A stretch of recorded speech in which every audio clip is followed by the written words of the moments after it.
People ask me sometimes what it was like to sit in that chamber, what it felt like to watch 47 species stare at one woman and demand that she lower her head. I tell them the truth. I've been in firefights.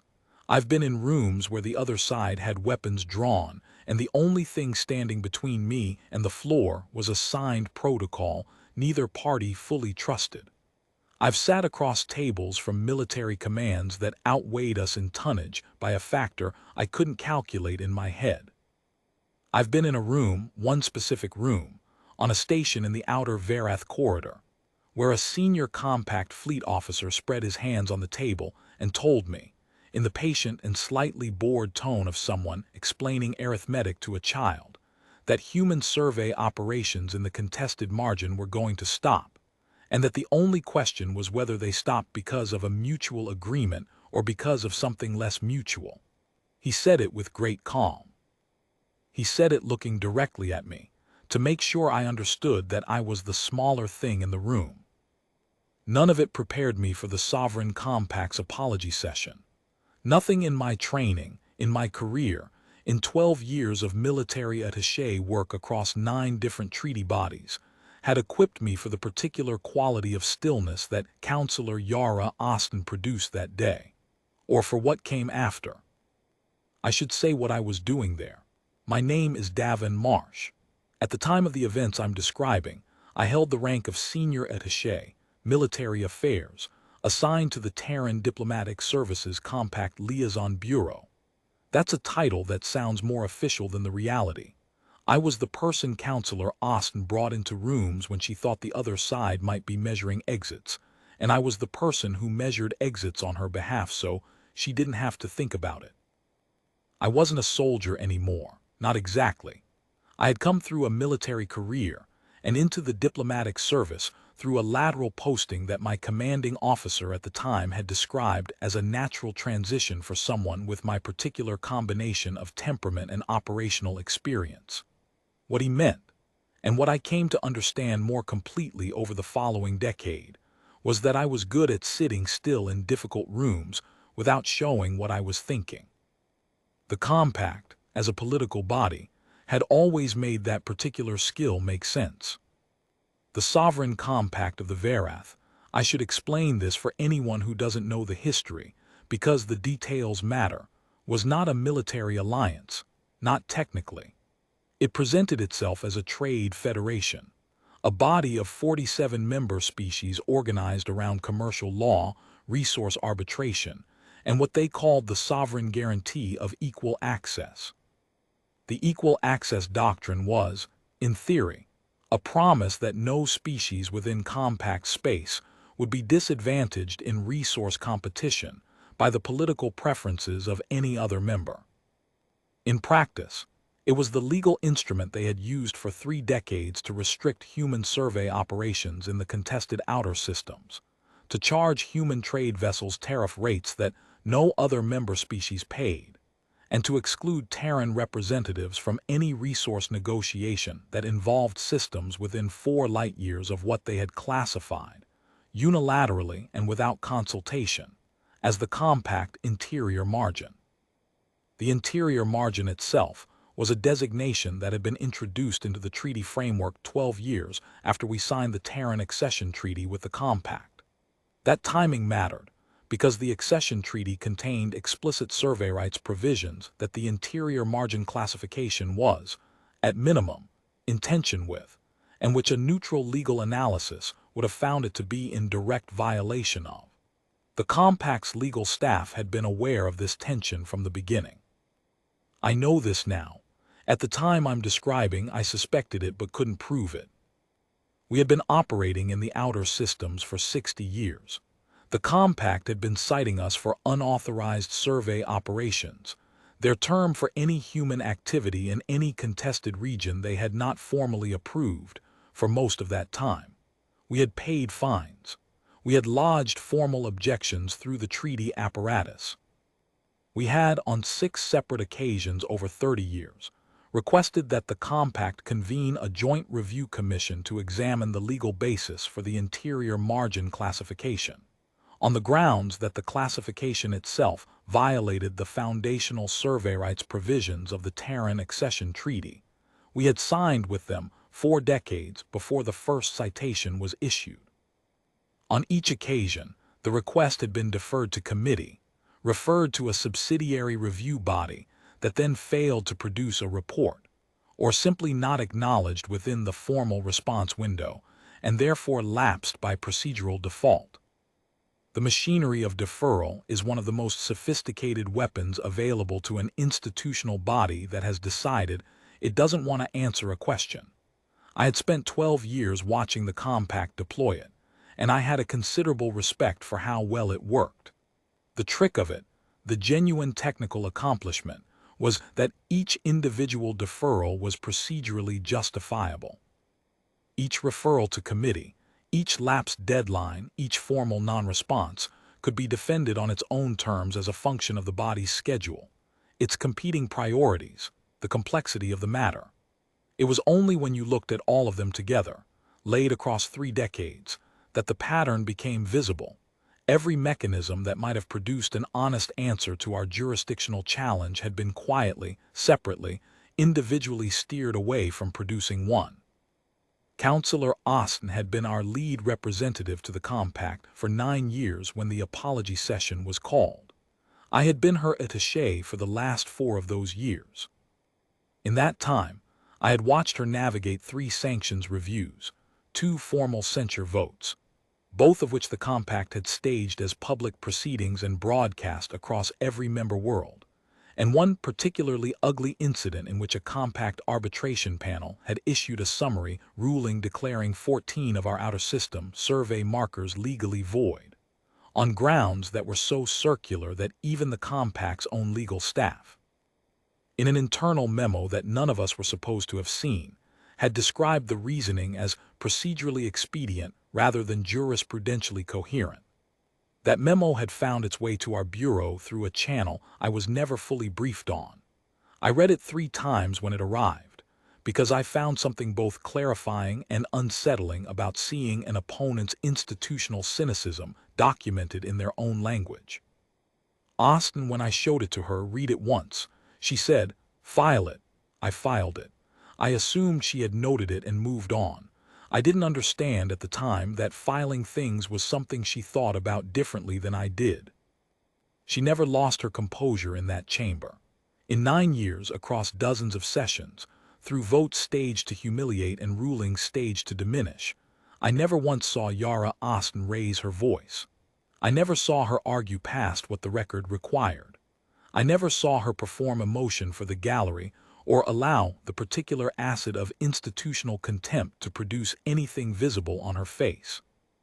She answered questions with the precision of someone who had already anticipated every follow-up question 3 exchanges earlier, and when she disagreed with a ruling, she said so in the driest possible terms and logged the objection in writing, and then moved on to the next item as if the interaction had been concluded to mutual satisfaction. The compact's council members had been trying for years to read her, and they couldn't.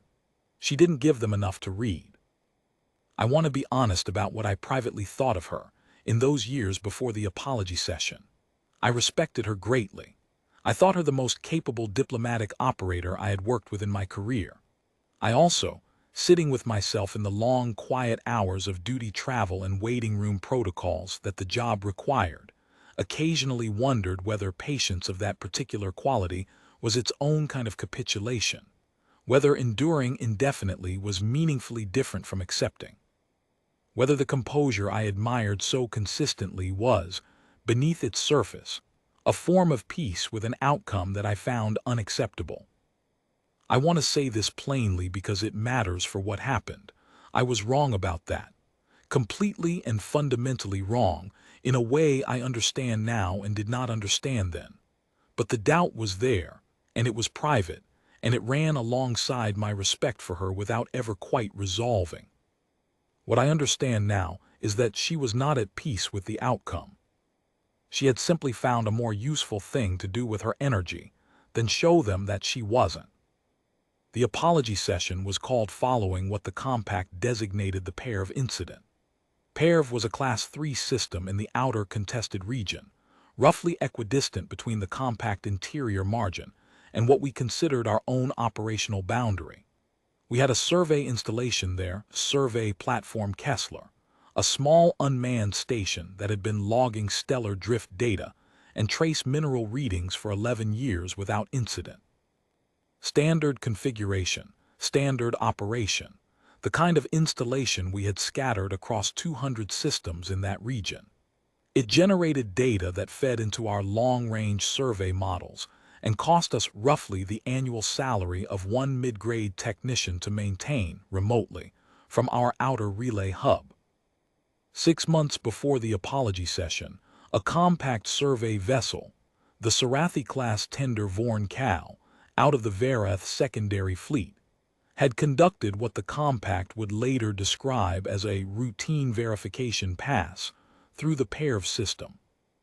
During this pass, the Vorn Cal's crew had boarded Platform Kessler, citing Emergency Inspection Protocol 7, which granted compact vessels the right to inspect any installation within 30 light minutes of a compact navigational beacon for safety compliance purposes. There was, in fact, a compact navigational beacon in the outer PERV system. It had been placed there unilaterally, without notice to the Terran Diplomatic Service, 8 months before the inspection, which is to say, 2 months before the legal instrument justifying the inspection had existed. The Vorn Cal's crew had downloaded 11 years of Kessler's survey data, had removed 3 atmospheric sampling units as non-compliant hardware, and had departed without notifying us of the inspection or serving any prior compliance notice, in clear violation of the Joint Installation Notification Protocols that were unambiguously codified in Article 17 of the Terran Accession Treaty. We lodged a formal protest within 48 hours. The compact's response came 5 weeks later, a counternotice citing the Kessler installation itself as an unauthorized structure under the current interior margin classification, confirming the validity of the inspection, and informing the Terran Diplomatic Service that the 3 removed sampling units had been destroyed as hazardous material pursuant to compact safety protocol. Attached to the counternotice was a formal demand. The Terran government was required, within 60 days, to issue a written apology to the Sovereign Compact for operating unauthorized survey infrastructure in compact-adjacent space, and to commit to a full review of all outer system Terran installations for compliance with the interior margin classification. We were also required, the notice specified, to send our senior representative to a session of the Compact Full Assembly to deliver this apology in person, before all 47 member delegations. The demand included, in its final paragraph, a sentence I've thought about many times since. It read, "The Sovereign Compact notes that the Terran delegation has historically demonstrated a posture of procedural engagement that the Compact has taken, in good faith, as a willingness to operate within the framework of compact governance. The Assembly expects this posture to continue." They were telling us they expected us to comply because we always had. They had looked at 9 years of procedural engagement, of formal objections and logged disagreements and patient due process requests that went nowhere, and they had concluded that the pattern meant we had accepted the framework. They had mistaken the method for the outcome. Councillor Austin read the demand. She read it twice in my presence without expression. Then she set it down and asked me to clear her schedule for the following week. I assumed she was preparing a legal response. What she actually did, I learned this much later, after the session and its aftermath had finished shaking out, when she was willing to say more about her process, was spend that week reading. Not treaty texts, not legal precedent. She was reading survey logs, 60 years of them. The Joint Treaty Repository, the Compact's own resource assessment archive, the navigational infrastructure filing system. She was reading the administrative structure of the Compact's documented operations in contested space, systematically, from the beginning. I didn't know that at the time. What I knew, in the weeks leading up to the assembly session, was that Councillor Austin made no public statement about the demand. She did not brief the diplomatic press, which had picked up the story and was generating considerable commentary in the period between the demand's issuance and the session date. She did not request an emergency consultation with the Central Treaty Framework Commission. She did not ask the Bureau's legal staff to prepare a formal rebuttal. She accepted the session date, submitted the required attendance confirmation, and continued her regular schedule.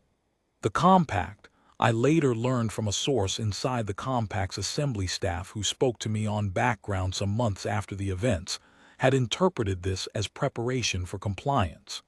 They had read her silence as acceptance. They were not the first political body to make that error. They had in fact been making it for 9 years. It is genuinely remarkable in retrospect how persistent that particular misreading can be. The assumption that a composed opponent is a comfortable one, that stillness means settlement, that the absence of visible distress means the absence of a problem. The compact had every reason to make a different assessment. They had the long record of her procedural engagement to read. If they had read it differently, if they had understood that 9 years of meticulous, precise, fully documented responses to their actions might be something other than accommodation, they might have been more careful about what they handed her. But they didn't. They looked at her manner and decided they understood it, and they staged the session accordingly. The Sovereign Compact's full assembly chamber was located on Verath Prime, in a structure called the Concord Pavilion. I had been inside it perhaps 30 times over my 4 years with the Liaison Bureau, for formal sessions, for procedural hearings, for the 2 public censure votes I mentioned, for several treaty framework reviews that stretched over multiple days and generated very little except additional deferral paperwork. It was an impressive space in the way that bodies with long institutional histories and deep investment in their own authority tend to build impressive spaces.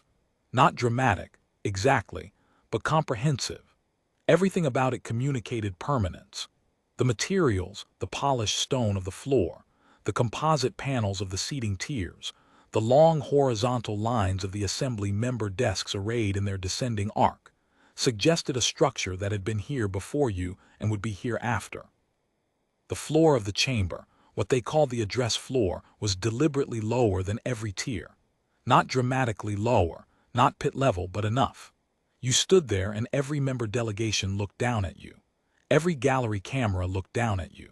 The acoustics were calibrated so that a voice from the address floor projected upward and outward with a clarity that made the speaker sound simultaneously significant and surrounded. Your words reached every corner of the room, but from below. You could be heard clearly by everyone present.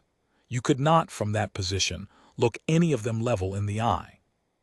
I had stood on that floor twice in my career, providing technical clarification during proceedings where Councillor Austin was the lead speaker. The floor material was a pale composite with a faint reflective surface that caught the chamber's overhead lighting and returned it in a way that made everything below the first tier seem faintly more exposed than it needed to be. I can tell you from direct experience that it was engineered to produce the psychological equivalent of standing in a spotlight at the bottom of a bowl. That was its purpose. The chamber was a political instrument. The compact had spent a long time building it and using it, and they were practiced at extracting value from its design. The session was scheduled as a formal proceeding of the full assembly, which meant all 47 member delegations were technically present. In practice, full attendance varied. Some delegations sent senior staff. Some sent junior observers, depending on their level of interest in a given matter. But the pair of incident had attracted attention across the compact's membership, and when we arrived that morning, the hall was as full as I had seen it in 4 years. The gallery was at capacity. The press enclosure, a dedicated section behind a low barrier on the upper level, was crowded with journalists from across the member species, their recording equipment creating a soft, ambient mechanical quality to the room's background. The compact had publicized the session broadly in the preceding weeks. They had designated it, in the language of the formal agenda, a proceeding of compact integrity, a category that carried, under their own procedural rules, mandatory broadcast to all member worlds for sessions of particular significance to the compact's foundational principles. They had made it a spectacle, consciously, deliberately, with full understanding of what they were doing. They had wanted every world they governed to watch a human representative stand on that floor and apologize. Councillor Austin arrived with a 3-person delegation: herself, her legal aide Petra Sund, and me. The protocol for these sessions required visiting delegations to enter through the Assembly's formal guest reception, and then wait in a designated anteroom while the opening procedures were completed. We were shown to this anteroom by a compact protocol officer who was professionally pleasant in the manner of someone who has been instructed to be pleasant, and is following the instruction exactly. The anteroom was a moderate-sized room with a long table, several chairs, and a narrow window that looked out onto a section of the chamber interior at roughly gallery level. While we waited, I stood at that window and watched the chamber fill. I counted delegations. I noted which species had sent their senior representatives, and made a mental map of the political alignments in the room. Several species had sent their most senior assembly members, which was unusual for a single matter proceeding of this kind, and indicated the level of interest the session had generated. The Varath themselves, this was the detail that caught my attention most sharply, had all 12 of their assembly seats occupied. The Varath typically ran their assembly representation lean, sending full complements only for the most significant constitutional matters. The fact that all 12 seats were filled told me that the session had been treated internally as a matter of institutional significance beyond its immediate subject. The Malkuth delegation, who had a long history of policy alignment with Varath positions on contested margin questions, were present at full strength. The Ravan Cooperative, who had their own complicated history with the interior margin classification and had been quiet about it for years, had sent their senior assembly delegate personally, a figure who almost never came to these proceedings. I noted that and filed it. I turned from the window. Councillor Austin was seated at the anteroom table. She had a small case in front of her, a standard diplomatic document case, the flat rectangular kind that the Bureau used for formal session materials, brushed gray composite with a simple pressure seal locking mechanism. She had carried it in herself, which was not unusual. I had assumed it held her prepared statement. The case was perhaps 4 centimeters deep, which I registered and didn't think about. I said, "Full house." She said, "Yes." I said, "The Malkuth sent their first delegate." She said, "I know." I said, "The Ravan Cooperative Senior Assembly delegate is here in person." She looked up from the table at that, not with surprise, with the expression of someone confirming a calculation. She said, "Which seat?" I told her. She nodded once and looked back at the table. I said, "Do you want to walk me through your statement before we go in?" She looked at me for a moment. Something crossed her face that I would describe, at the time, as faint amusement, the expression of someone who had been asked a question with a slightly misaligned assumption at its center. In retrospect, I think it was something quieter than that. I think it was the expression of someone who has been patient for a very long time and is, at last, almost finished being patient. There is a specific quality to that expression. Not excitement, not anticipated triumph, but the particular settled quality of someone who has done the preparation and is waiting, with complete composure, for the clock to reach the time they set. She said, "No, I don't think so." Then the chamber attendant opened the anteroom door and called us forward. The session began with a formal reading of the Pair incident as the Compact's records defined it: the discovery of unauthorized infrastructure, the emergency inspection conducted under Protocol 7, the removal of non-compliant hardware, the subsequent demand for compliance and formal apology.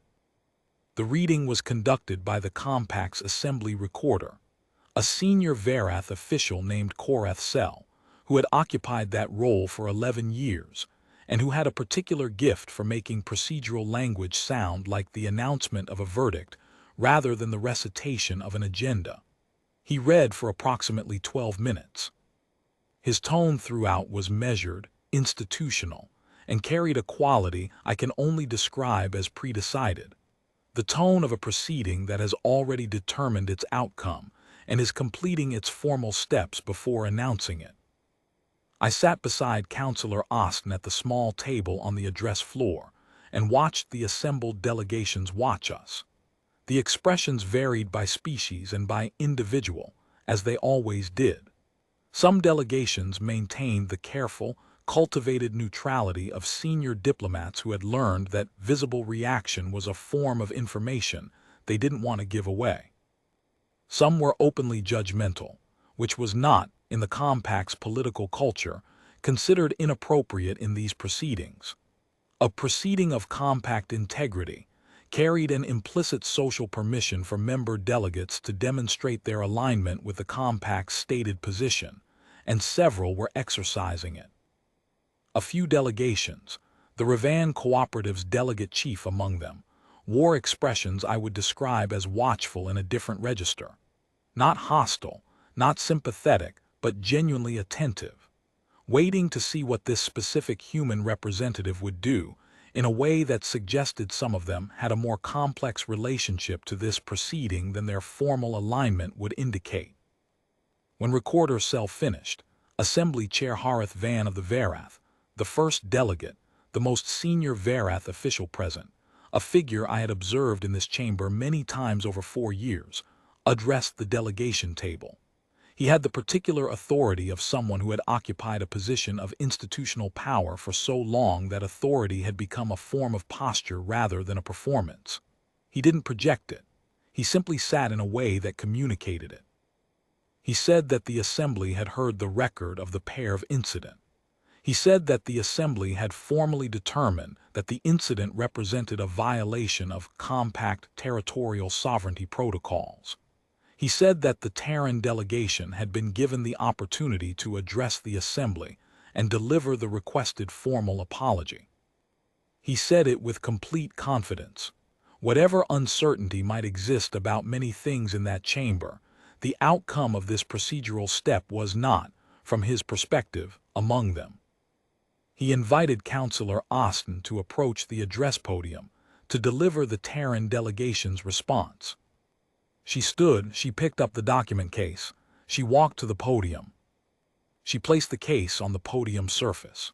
She did not open it. She looked up at the assembled chamber, not at any particular delegation, not at Harith Van specifically, but at the whole room, in the way that you look at a room when you want what you say to be heard by everyone in it simultaneously.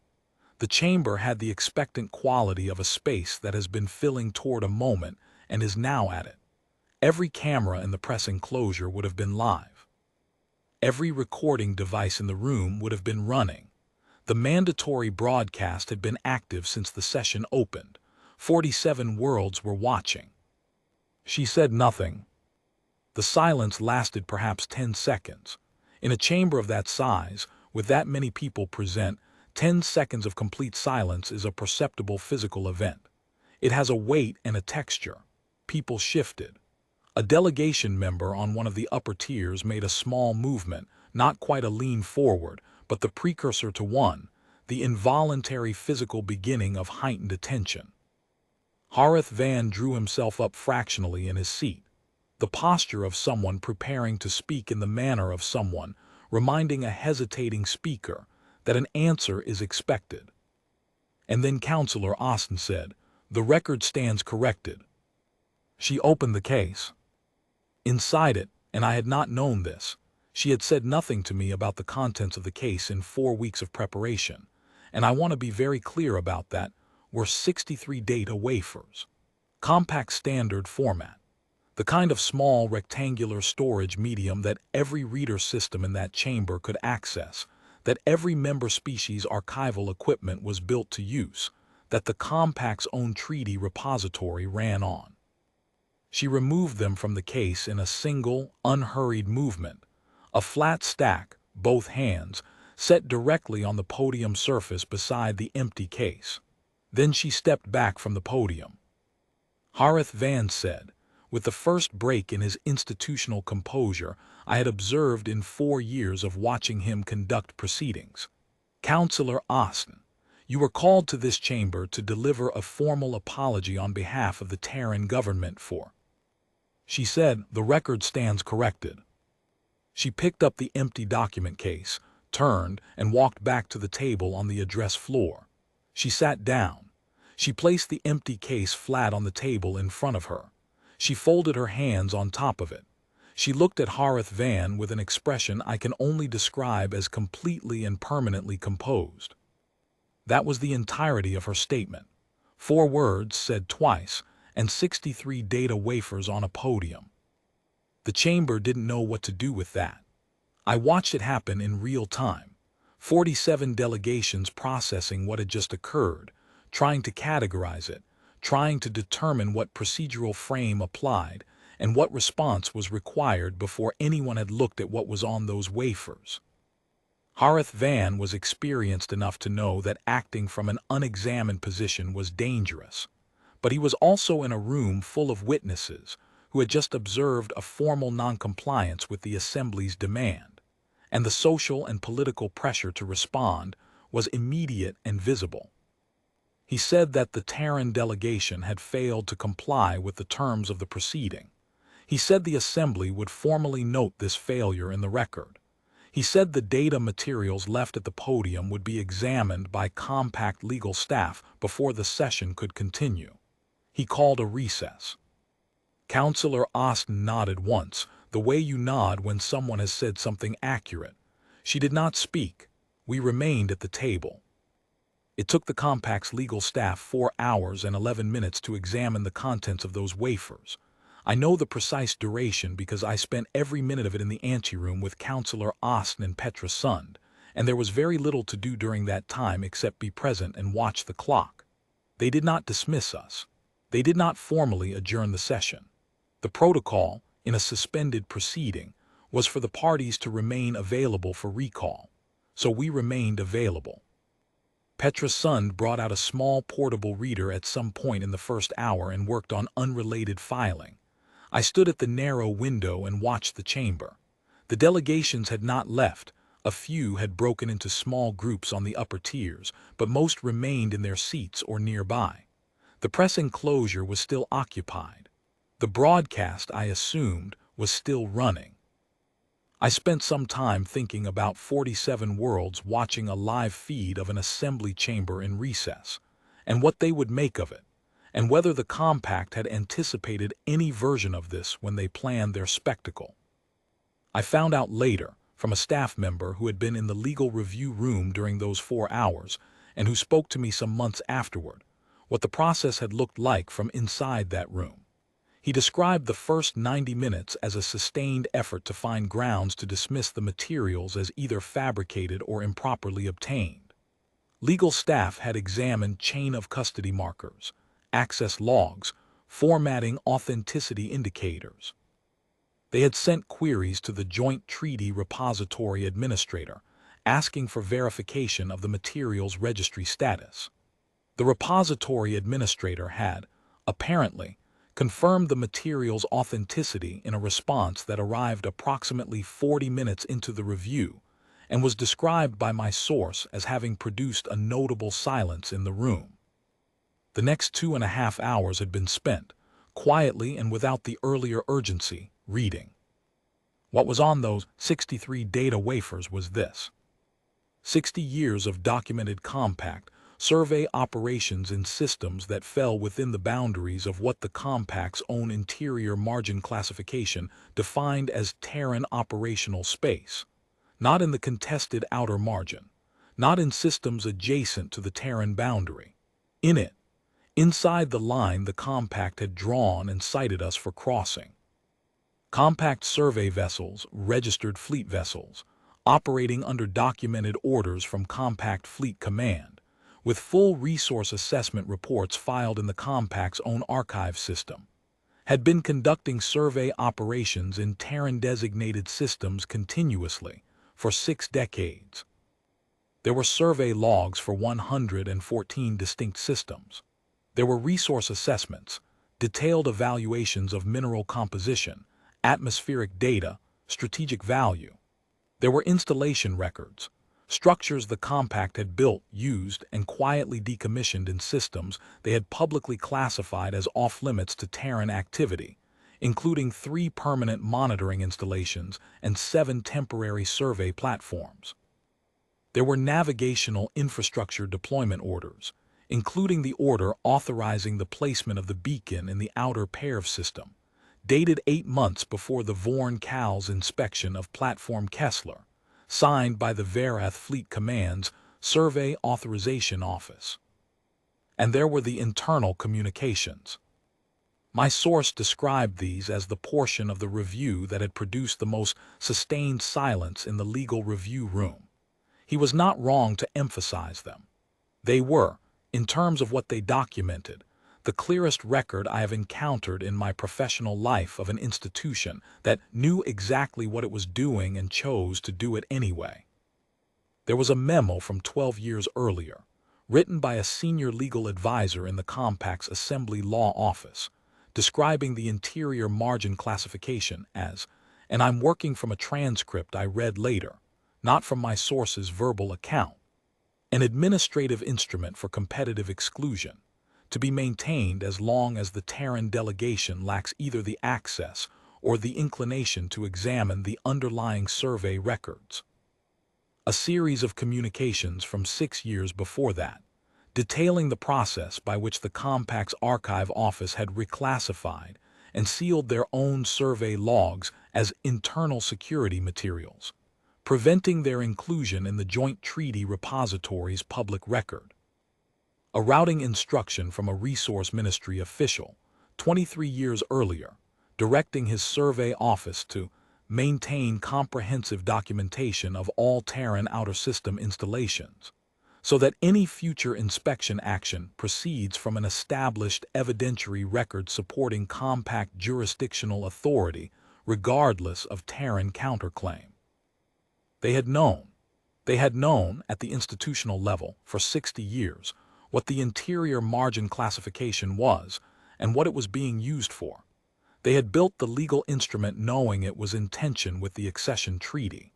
They had maintained it through sustained documentary suppression. They had cited us for violations of a framework they were themselves violating at a scale that dwarfed anything they had ever attributed to us. And they had done all of this while staging formal censure proceedings, public humiliation sessions, and sanctions reviews that they broadcast across every member world as demonstrations of Compact integrity. Counselor Austin had found all of it in a week. It was in the Joint Treaty Repository, in the Navigational Infrastructure Archive, in the Resource Assessment Filing System.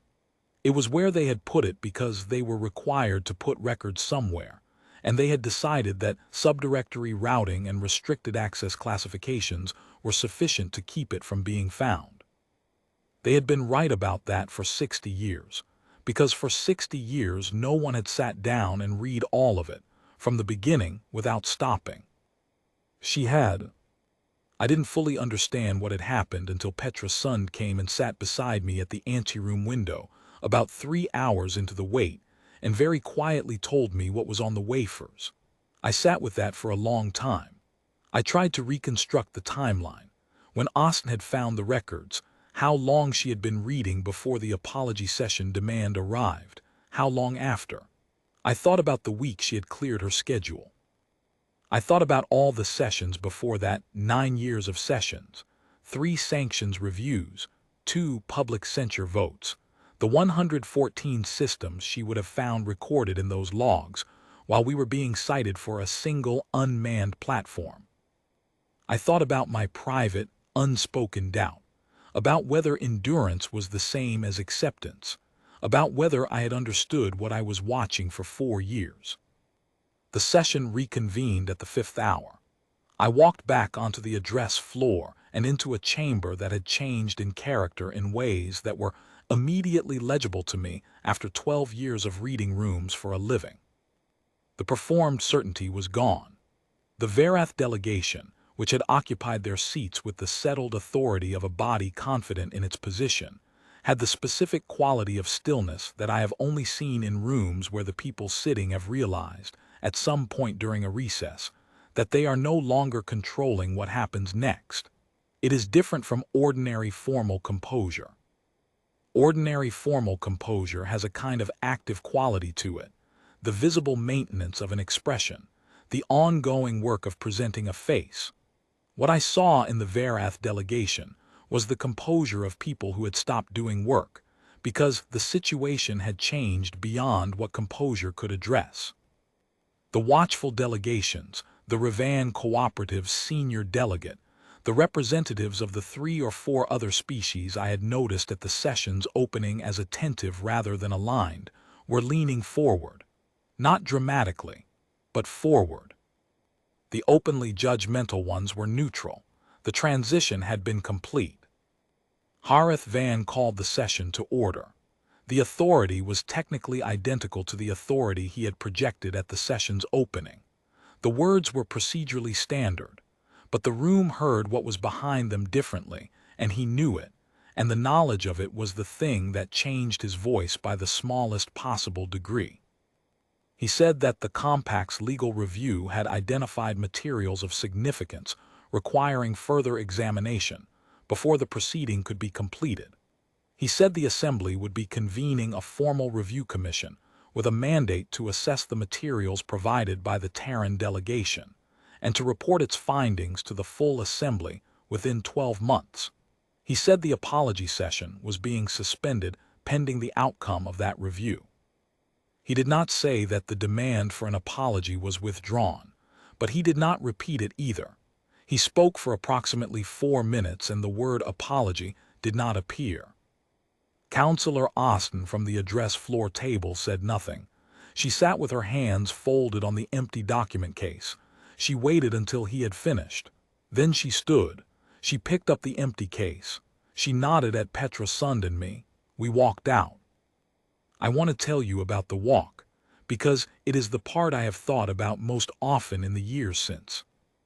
The exit from the address floor went through a corridor that ran along the interior wall before reaching the outer doors.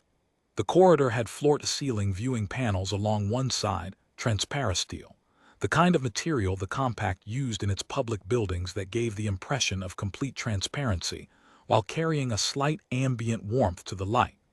Through those panels, as you walked, you had a direct line of sight into the lower gallery and the first tier of the assembly seating. 40 meters of corridor, 40 meters of clear views into the room we were leaving. The session was technically still in progress. Harith Van had suspended proceedings, not adjourned them. The delegations were still in their seats. The broadcast, as far as I could determine from the press enclosures, continued activity visible through the panels, was still running. I watched people watch us leave. I had been in enough difficult rooms to know the particular quality of attention that a room pays to a party it has underestimated. It is different from ordinary attention. There is something in it that is not quite hostility and not quite respect, and is not cleanly either of those things. It has a quality of revision to it, the feeling of a room that is in the middle of adjusting what it thought it knew. The Varath delegation was visible in their bank of seats as we passed the second viewing panel, all 12 of them. They were watching us move along the corridor with an expression I had never seen from a senior compact body in 4 years of work. I had seen them produce anger which has a specific visible quality, a controlled tightness, a decision behind the eyes. I had seen dismissal, which reads as a particular kind of boredom, the performed inattention of a body that wants an observer to know it is not concerned. I had seen the institutional condescension that a body deploys when it has decided another party is simply beneath consideration, a kind of patient remove, the expression of someone who expects the other party to eventually understand their own position and act accordingly. I had not seen what I saw through that panel. It took me several seconds to name it correctly, because I was not expecting it, and because I had never seen it from them before. What I saw was reckoning. Not the reckoning that comes at the end, when everything is resolved and the consequences are clear. The reckoning that comes at the beginning, when you realize the situation is different than you thought it was, and the difference is large, and you are still in the middle of it. The specific moment when a body that has been confident in its narrative understands that the narrative has been corrected. They had built this session to be seen. They had filled the gallery, mandated the broadcast, staged the spectacle. They had wanted the image, the composed, compact authority, the human representative on the address floor, the established order confirmed. What they had broadcast instead to every member world was 63 data wafers placed on a podium and a woman who said 4 words and walked back to her chair. Counselor Austin did not look at the viewing panels as we walked. She kept her eyes forward. She walked the way she always walked in that chamber, unhurried, straight, with the posture of someone who is where they intended to be and is going where they intend to go next. She was not looking at what she had done to them. She had already looked at everything she needed to look at. What was behind us now was a process, and the process would proceed correctly because she had given it everything it required. We reached the outer doors. A junior protocol officer was standing there, young, clearly uncertain of what role he was supposed to be filling in a situation his protocols did not cover. Counselor Austin thanked him as he held the door. Precisely, without excess. Outside, in the covered walkway connecting the Concord Pavilion to the transit hub, Petra Sund exhaled. A controlled sound. I heard the specific quality of relief in it, not the relief of a good outcome, but the relief of sustained tension finally permitted to release. I felt something similar move through me. Not triumph. Not vindication exactly. Something closer to the feeling of being able to put down something heavy that you have been carrying for a long time without fully acknowledging the weight of it. I looked at Counselor Austin. She was adjusting the strap of the empty case. I said, "How long have you had those records?" She said, "Long enough." I said, "The navigational beacon deployment order, the one for the PAIR system, how did you find it?" She said, "The compact files their navigational infrastructure reports in the Joint Treaty Repository under a subdirectory that routes through the Resource Assessment Archive. It has been there for 8 months, cross-indexed under the PAIR system designator. Anyone with Treaty Repository access could have found it." I said, "No one did." She said, "No one looked." There was a pause. I said, "They thought you were going to apologize." She said, "They thought silence was agreement. It often is when the party maintaining the silence is the smaller one." She looked at me. A brief, direct look, the kind she used when she wanted to make sure she was being heard. It isn't always. I have spent considerable time in the years since thinking about what she said, about the distinction she was drawing, about what it means to be quiet in a room that has decided it understands you're quiet, about the difference between silence as surrender, silence as the absence of resistance, the collapse of an argument, the acceptance of a position, and silence as a specific, purposeful kind of attention. The quiet that means you are reading more carefully than anyone in the room realizes. That you are noting things, that you are looking very precisely at what is actually true. The compact had looked at 9 years of her procedural composure and decided they understood it. They had taken the method for the message. They had seen a representative who never raised her voice, who never exceeded what the record required, who logged her objections and then moved on, and they had concluded that the pattern represented an acceptance of their framework. They had read her manner and decided it meant she had made peace with their arrangement. They had confused patience with peace. The review commission the compact convened reported its findings 11 months later. The report ran to several hundred pages. The findings were, by the standards of that treaty body, significant in a way that changed the architecture of the relationship permanently. The interior margin classification was formally suspended pending a full jurisdictional review, which ultimately resulted in its substantial revision. The unauthorized compact survey records were entered into the Joint Treaty Repository as primary evidence in a comprehensive audit of compact operations in contested space going back 40 years. They couldn't get access to the full 60 years for audit purposes, but 40 was enough. 2 senior officials from Compact Fleet Command were placed on administrative suspension pending the audit's completion. 3 of the member species whose own outer system activities had been similarly constrained by the margin classification, species who had their own grievances they had maintained, quietly, for decades, filed formal review requests of their own in the month following the Commission's initial findings. The Compact's assembly voted in closed session to formally acknowledge that the Terran Accession Treaty had been systematically misapplied over a period of decades.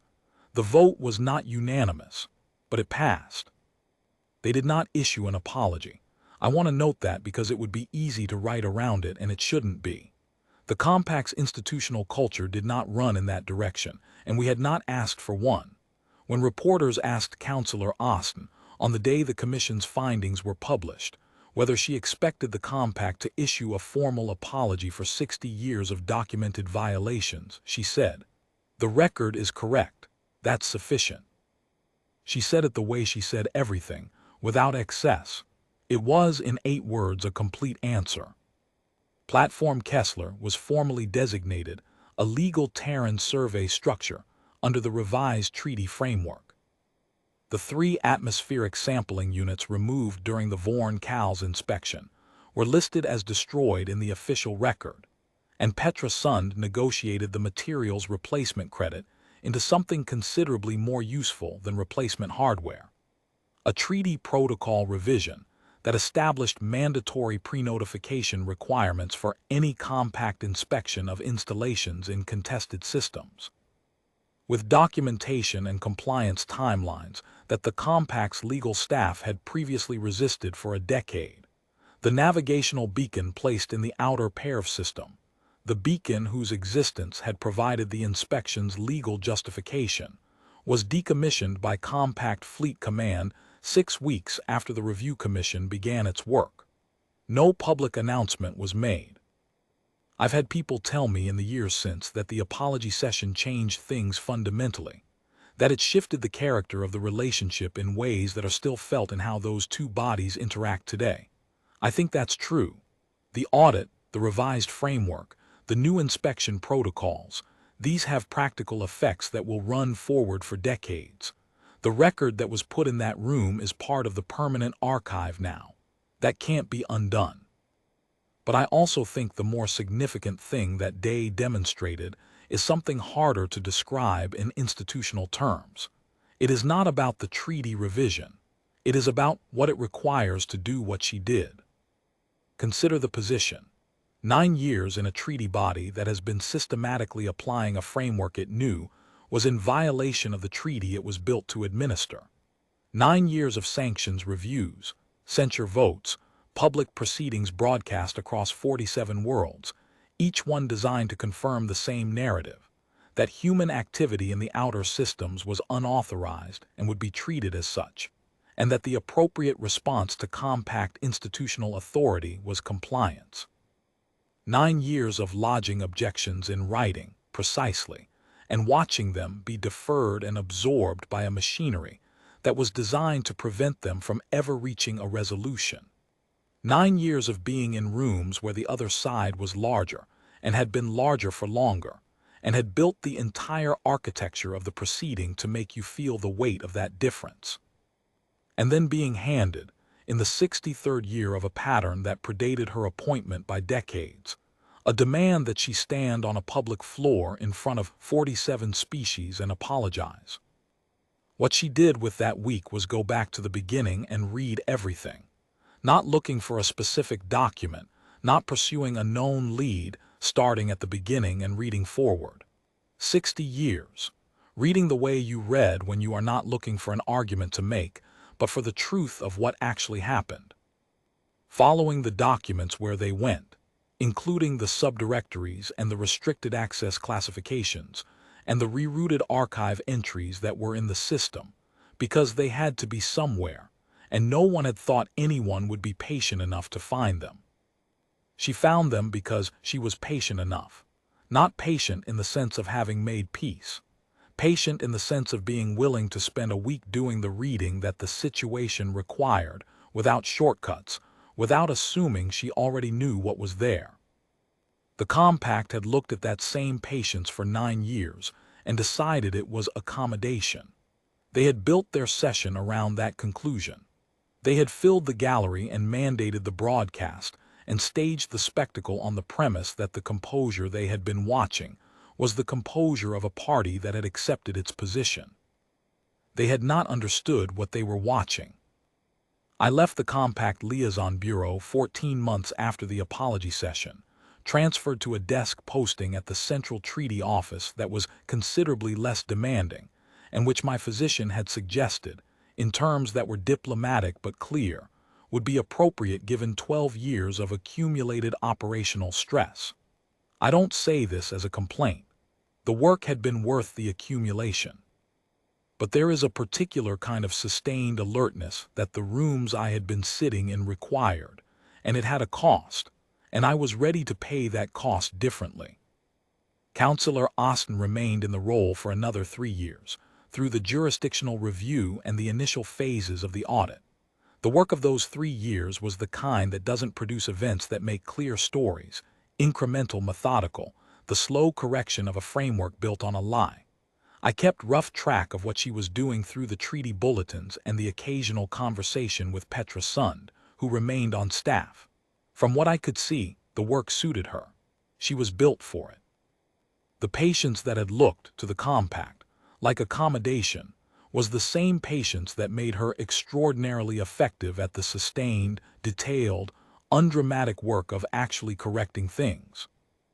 I attended her retirement ceremony, held at the Liaison Bureau's main conference room with perhaps 40 people present. Someone gave a speech, a good one, genuinely about her years of service, the treaty framework revisions, the compact relationship, the significance of what the apology session had produced. The speech was accurate in its details and entirely failed, as these speeches reliably do, to say the thing that mattered most. The thing that mattered most was not what she had achieved, but what it had required to achieve it, and the speech couldn't say that because what it required was not a story with a dramatic arc. It was a week in a quiet room reading 60 years of documents. It was 9 years before that of doing the work precisely without the comfort of visible progress. It is not a story that a retirement speech can carry. After the formal part was done, I found her at the side of the room, holding a glass and looking out the window at the evening light. I said the things you say at these events. She thanked me with her usual precision. I said, the pair of wafers. I've thought about them for 3 years. I want to ask you something I never asked properly at the time. She looked at me, she waited. I said, when you sat in that anteroom before the session, when you knew what was on those wafers and you knew what was about to happen, what were you thinking about? She was quiet for a moment. The evening light was doing something specific to the window, the way it does at the end of long days in that part of the city. She said, I was thinking about the pair of beacon, the one placed 8 months before the inspection. I was thinking about the person who signed that deployment order, whether they understood what they were authorizing or whether they were just signing the form. I said, does it matter? She said, not for the record, but I was thinking about it. There was a pause. I said, did you ever look? She said, yes, Junior Authorization Officer, Survey Division, 18 months in the role, signed 17 beacon deployment orders in his first year. She looked back at the window. He didn't understand what he was authorizing. He was just signing the form. I thought about that, I said, and the people who designed the form, who built the system that the form was part of. She said they knew, they're on the record. There was a long quiet. I said, they thought you were going to apologize. She said, they had 60 years of evidence that the smaller party stays quiet. They had 9 years of watching me stay quiet. They had every reason to expect compliance. I said, and instead you read their files. She looked at me.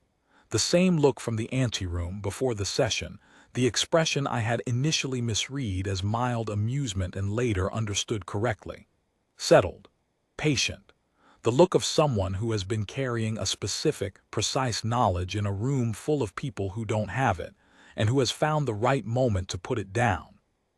She said, I read their files, that's all it was.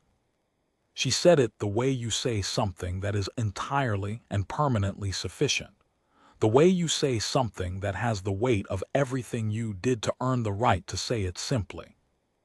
I walked home from the ceremony in the late evening, through the streets of that city thinking about it, about what those 3 words contain. A week of continuous reading, 9 years of sessions that looked from the outside like patience and might have looked from the wrong angle like accommodation. 60 years of other people's records that no one had read because no one had expected to find anything in them, and that were therefore still there, exactly where they had been put, waiting. The record is not dramatic. Records are not dramatic. They are accumulated truth, filed in the places that institutional structures require, and they sit in those places until someone patient enough to find them does. What Counselor Austin understood, that the compact did not, was that the record has no side. It does not prefer the larger party. It does not defer to institutional authority or the weight of a gallery full of witnesses or the reach of a mandatory broadcast. It simply contains what happened. She had given the session what it needed in order to be useful. She had put the record in the room, not her argument about the record, not her case for a particular interpretation of the record. The record itself, on 63 data wafers, in a room the compact had filled and broadcast specifically to make the largest possible audience a witness. They had handed her the room, and she had used it for what it was. 4 words entirely sufficient. The record had everything else. I've thought about this for 3 years and I haven't found a better way to say it than that. The quiet isn't the story. The patience isn't the story. They are the method, and the method only makes sense because of what it was in service of, not accommodation, not endurance, not the management of an unacceptable situation. The method was in service of accuracy. The method was what accuracy required. That's all it was. That's everything it was.